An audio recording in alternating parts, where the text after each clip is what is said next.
आगरा से जुड़े हुए अन्नदाता किसानों के जो मामले थे, जहां पे अक्सर चर्चाएं होती थी, वर्षों से मामले लटके हुए थे, मेरे पास जो भी माननीय विधायक प्रस्ताव लेकर के आया, अन्नदाता किसानों की समस्याओं को लेके आया, हमने वहीं पे उसका समाधान का रास्ता भी निकाला।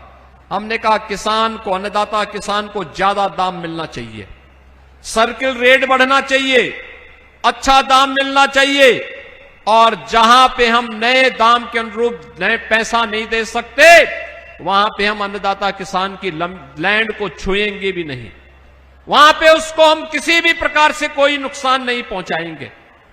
बहनों और भाइयों, अब विकास के लिए जो भी प्रस्ताव मेरे पास यहां से आते हैं, उन प्रस्तावों को प्राथमिकता के आधार पर अपनी स्वीकृति देकर के हम कार्य करते हैं। और आज मुझे बताते हुए प्रसन्नता है, ग्रेटर आगरा के लिए हम लोगों ने 5,200 करोड़ रुपए की अधिक सी लागत का एक 10 टाउनशिप के निर्माण के कार्यक्रम को भी अपनी सहमति दी है। ये ग्रेटर आगरा का एक मॉडल बनेगा। आगरा ग्वालियर रोड पर 1,500 करोड़ रुपए की लागत से अटलपुरम टाउनशिप योजना ये अलग से विकसित की जा रही है, और 10,000 परिवारों के लिए आवास और कॉमर्शियल सुविधा अकेले एक स्थान पर वहां प्राप्त होने वाली है। बहनों और भाइयों, आज आगरा में सीवेज ट्रीटमेंट प्लांट, यहां पर इस कार्यक्रम को सफलतापूर्वक लागू किया गया है, तो साथ साथ ओडीओपी और ओडीओसी के बाद पहले यहां का लेदर उद्योग, और अब ओडीओसी में पेठा को भी हमने शामिल करके उसको वैश्विक मान्यता देने की दिशा में कार्य प्रारंभ किया है। डिफेंस मैन्युफैक्चरिंग कॉरिडोर का एक महत्वपूर्ण नोड आज आगरा के अंदर हम लोग विकसित करने जा रहे हैं, और मुझे बताते हुए प्रसन्नता है कि आगरा किले के पास छत्रपति शिवाजी महाराज के नाम पर, याद करिए, मानसिकता होती है। जिस आगरा में छत्रपति शिवाजी महाराज ने अपना शौर्य दिखाया था, समाजवादी पार्टी सरकार वहां मुगल म्यूजियम बना रही थी। हमने कहा उत्तर प्रदेश की जनता के पैसे का काम किसी आक्रमणकारी के नाम पर म्यूजियम नहीं, बल्कि भारत के राष्ट्र नायकों के नाम पर म्यूजियम बनेगा, और छत्रपति शिवाजी महाराज के नाम पर भव्य म्यूजियम के निर्माण का कार्य इस वर्ष के अंत तक हम निर्माण कार्य उसका पूरा कर चुके होंगे। इसके अलावा आगरा में छत्रपति शिवाजी महाराज जिस कोठी में रहते थे, उसके अधिग्रहण की कार्रवाई को भी हम लोगों ने अपनी सहमति दी है। यहां पर बटेश्वर धाम, कैलाश मंदिर, गुरु का ताल, गीत गोविंद वाटिका, सरदार अटल बिहारी वाजपेयी जी की जन्मस्थली बटेश्वर के साथ ही फतेहपुर सीकरी, सौरीपुर जैन तीर्थ, इन सभी के विकास के कार्यक्रम को आगे बढ़ाने के साथ ही अभी यहां पे केंद्रीय मंत्री प्रोफेसर एसपी सिंह बघेल जी कह रहे थे कि लोक माता की स्मृति में, और आज मुझे बताते हुए प्रसन्नता है कि आगरा में भी लोक माता अहिल्याबाई होलकर की स्मृति में 500 महिलाओं के लिए एक श्रमजीवी हॉस्टल के निर्माण की सहमति राज्य सरकार ने दी है, उसके पैसे भी स्वीकृत हो गए हैं। इसके साथ ही यहां पे अन्य तमाम प्रकार के कार्यक्रमों को आगे बढ़ाते हुए आज यहां पे विकास के जिन कार्यक्रमों को हम आगे बढ़ा रहे हैं, वहां पर हजारों करोड़ रुपए की परियोजनाएं, कहीं ब्रिजेज के हैं, कहीं फ्लाईओवर के हैं, कहीं सड़कों के चौड़ीकरण और सुदृढ़ीकरण के हैं, कहीं पॉलिटेक्निक और आईटीआई के हैं, कहीं पे नए कॉलेजेज और नए यूनिवर्सिटी के निर्माण के कार्यक्रम हैं। बहनों और भाइयों, ये सभी कार्य इसलिए आगे बढ़ पाते हैं क्योंकि आपके द्वारा चुने गए जनप्रतिनिधि लखनऊ और दिल्ली में इसकी पैरवी जोरदार तरीके से करते हैं। लखनऊ और दिल्ली में जब सुनवाई होती है तब विकास का कार्य आपके जनपद और आपके नगर में आते हैं। 2017 के पहले यही संवाद नहीं था। यही संवाद नहीं था। जो लोग चुने गए थे वे अपने विकास में व्यस्त थे।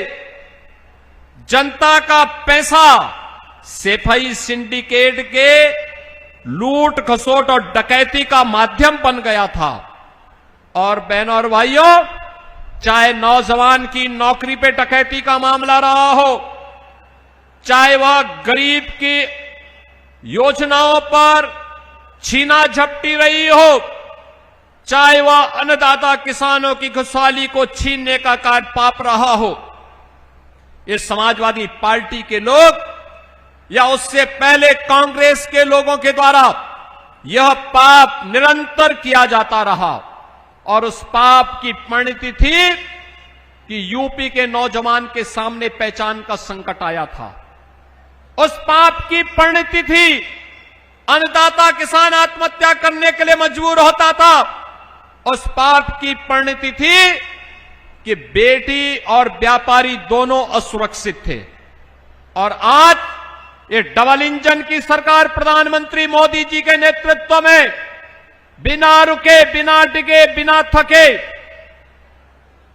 बिना भेदभाव के, क्या गांव, क्या गरीब, क्या किसान, क्या नौजवान, क्या महिलाएं, समाज के प्रत्येक तबके के उन्नयन के लिए पूरी प्रतिबद्धता के साथ कार्य कर रही है, बिना भेदभाव के।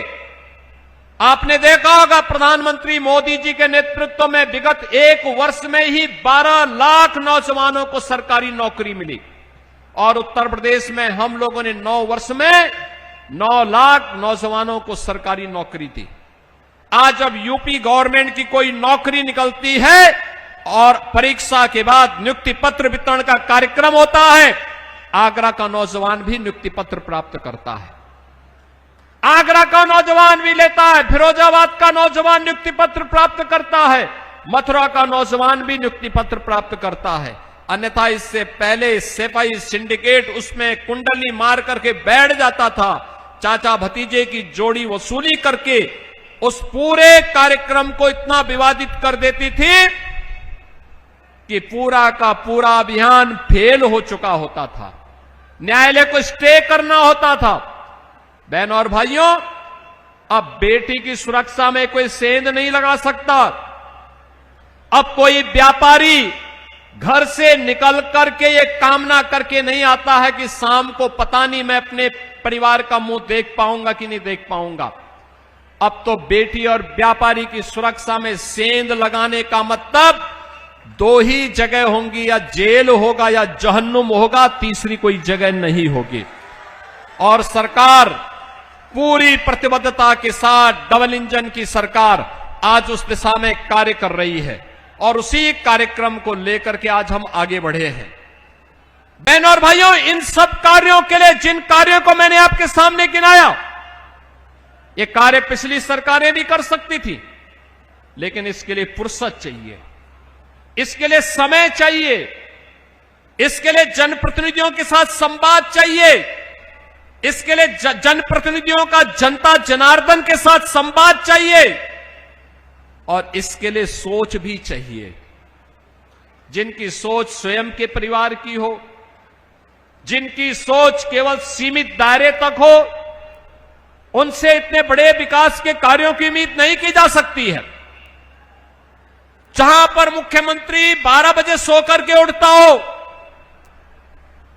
2 बजे तक तैयार होता हो, 5 बजे जिम चला जाता हो, 7 बजे के बाद अपनी मित्र मंडली के साथ बैठ करके मौज मस्ती में लिप्त हो जाता हो, वहां का तो भगवान ही मालिक था। यही कारण था हर जिले में एक माफिया पैदा हो गया था। हर थाना, हर तहसील गुंडे और माफियाओं के हवाले हो चुके होते थे। प्रदेश में अराजकता, कर्फ्यू, गुंडा राज, माफिया राज, या आज जो यूपी की तस्वीर आप देख रहे हैं, ये उससे मुक्त एक ऐसी व्यवस्था है जहां न कर्फ्यू है, न दंगा है, जहां यूपी में सर्वत्र चंगा ही चंगा है, और उसी चंगे का एहसास कराने के लिए आज हम सब आपके पास आए हैं। आज जो विकास की परियोजनाएं हैं वो इसकी एक लघु झलक है और पिछले उन कार्यक्रमों की श्रृंखला का हिस्सा है जो पिछली बार हमने 6,500 करोड़ रुपए की परियोजनाओं का उपहार आगरा वासियों को उपलब्ध करवाया था। बहनों और भाइयों, विकास का एक क्रम आगे चलता रहे, इसमें निरंतरता बनी रहे, इसके लिए आप सबका आशीर्वाद इन जनप्रतिनिधियों को प्राप्त होते रहना चाहिए, क्योंकि आपका आशीर्वाद इनकी ऊर्जा का कारण है और इनकी ऊर्जा डबल इंजन सरकार की ऊर्जा होती है। डबल इंजन सरकार तब फर्राटेदार तरीके से बुलेट ट्रेन की स्पीड से आगे बढ़ पाती है और तब आगरा एक विकसित आगरा की परिकल्पना को साकार करते हुए एक smart, safe and future ready city के रूप में अपने आप को स्थापित करते हुए आगे बढ़ता हुआ दिखाई देता है। और उसी आगरा के साथ आपको जोड़ने के लिए आज हम सब यहां पर उपस्थित हुए हैं। इतनी देर से आप यहां पर हैं, आपके इस उत्साह और धैर्य के लिए आपका मैं अभिनंदन करता हूं।